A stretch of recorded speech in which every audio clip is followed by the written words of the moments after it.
Hiçbir şeye dokunmamışsınız. Beğenmediniz mi Halil Bey? Hemen yenisini yaptırayım. Emrullah, gölge etme. Başka ihsan istemiyorum senden. Hadi.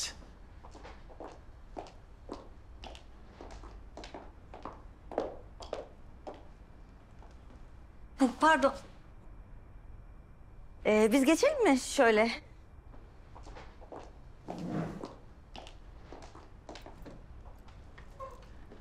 Pardon. Emrullah. Yahu benim başımda yalı kazığı gibi dikileceğine. Bak hanımefendiler gelmiş oraya. İlgilenseniz onlarla ya. Biraz nazik olun.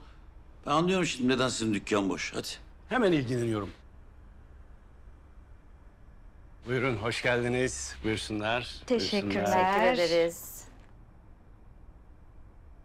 Pınar Hanım, Halil Ata Bey, bizim ofisin mal sahibi. Siz de biliyorsunuzdur, Karun kadar zenginler. Tarlaları, bağları, bahçeleri, köşkleri, konakları, fabrikaları, yani haddi hesabı yok.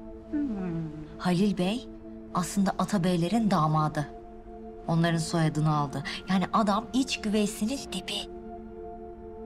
Halil Bey'in oğlu da benim nişanlımın en yakın arkadaşı olur. Belki bahsetmişimdir, ben de yakında evleniyorum. Yani uygun bir organizasyon bulabilirsek, misal Sualtı olabilir, Torosların tepesi olabilir. Yani bakıyoruz.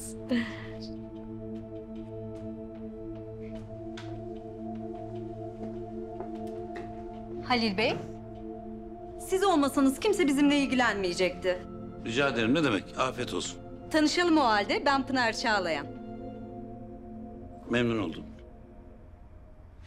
Beni zaten biliyorsunuz. Seni bilmez miyiz? Isparta'nın gülü, lavantası. Halil Bey, ben sizi aslında yakinen tanıyorum. Duydum ki sizin lafınız, sözünüz buralarda çok kıymetliymiş. Benim küçük bir maruzatım var. Yardımcı olabilir misiniz? Tabii elimden bir şey gelirse ne demek?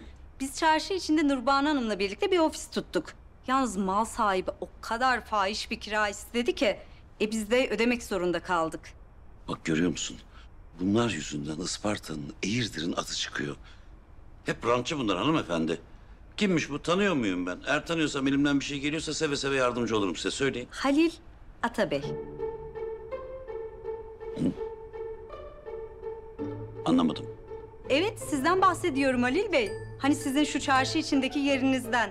Oraya emlak ofisi açmak için Pınar Çağlayan diye biri tuttu ya. İşte o benim. Ha. Şimdi Pınar Hanım, anladığım kadarıyla küçük bir yanlış anlaşılma var. Ben bu tür işlerle uğraşmıyorum. Benim avukatım var, Hidayet. Kendisi biraz açgözlü bir insandır. Herhalde o komisyonu fazla alabilmek için size böyle fahiş bir fiyat söylemiş. Biz şöyle yapalım. Hidayet'in söylediği rakamın yarısına ben konuşur, hallederim meseleyi. Siz merak buyurmayın. Çok teşekkür ederim Halil Bey. Tabii rica ederim.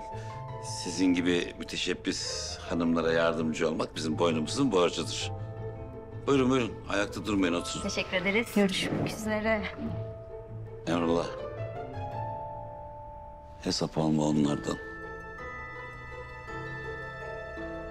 Ay Pınar Hanım, yani ben resmen size hayran oldum. Yani benim için bir ikonsunuz. Bravo. Vallahi bravo. Hadi bakalım.